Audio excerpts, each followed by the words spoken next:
আগের ভিডিওতে আপনারা সবাই দেখেছেন যে বন্ধুর গার্লফ্রেন্ড কিভাবে অন্যের বাইকে করে ভেগে গেছে, তাই বন্ধুর সময়টা খারাপ যাচ্ছিল। তাই নিজের জীবনে সান্ত্বনা না থাকলেও বন্ধুকে একটু সান্ত্বনা দিতে চলে গেলাম। বাই দিয়ে সান্ত্বনা কোনো মেয়ের নাম না, সান্ত্বনা এমনি একটা ভালো একটা জিনিস আসছে। যা আমারটাই বন্ধু বলতেছে, দেখ তোকে কয়টায় আসতে বলছি আর তুই কয়টায় আসছিস। তাই বন্ধু রাগ কমাতে দধি রাকিবের একটা দধি ধরিয়ে দিলাম বন্ধুর হাতে। দধি খেতে খেতে বন্ধু আমাকে বলছে, শোন মনের কষ্ট মনে রাখতে পারতেছিলাম না, তাই তোরে আসতে বললাম, এখন তুই আমার গল্পটা শুনবি। গল্পের শুরুতেই বন্ধু বলল ও আমার খুব ভালোবাসতো রে। বন্ধুর এই কথা শুনে তো আমি দিলাম হেসে। আমার হাসি দেখে বন্ধু তো কান্না শুরু করে দিল। এরপর বন্ধুকে বললাম, ঠিক আছে তুই তোর গল্প বল, আমি আর হাসবো না। বন্ধু বললো, আমি ওরে খুব ভালোবাসতাম, ও আমারে খুব ভালোবাসতো। ও যখন রাগ করতো আমি একদম খাওয়া দাওয়া করতাম না, আর আমার কথা শুনে ও খাওয়া দাওয়া করতো না। ও আমাকে বাবু সোনা বলে ডাকতো আর আমি ওকে বাবুর মা বলে ডাকতাম।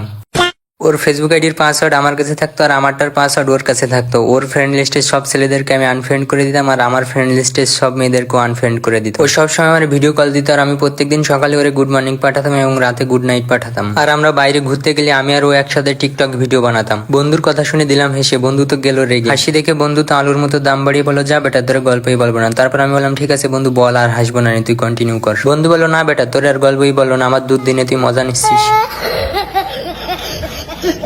এরপর বন্ধুকে বিভিন্নভাবে সান্ত্বনা দিলাম যে দেখ প্রেমটা টিকা বড় কথা না, প্রেমে অংশগ্রহণ করাটাই আসল কথা। যেমন দেখ আমি তো এখন পর্যন্ত অংশগ্রহণই করতে পারলাম না, তুই যাই হোক অংশগ্রহণ তো করছিস, হারিস জিতিস সেটা তো ভিন্ন কথা। বন্ধু আমার কথায় মোটিভেট হয়ে বললো, ঠিক আছে লাস্ট একটা বার আমি ওর সাথে একটু কথা বলতেছি। আমি বললাম, ঠিক আছে লাগা ফোন।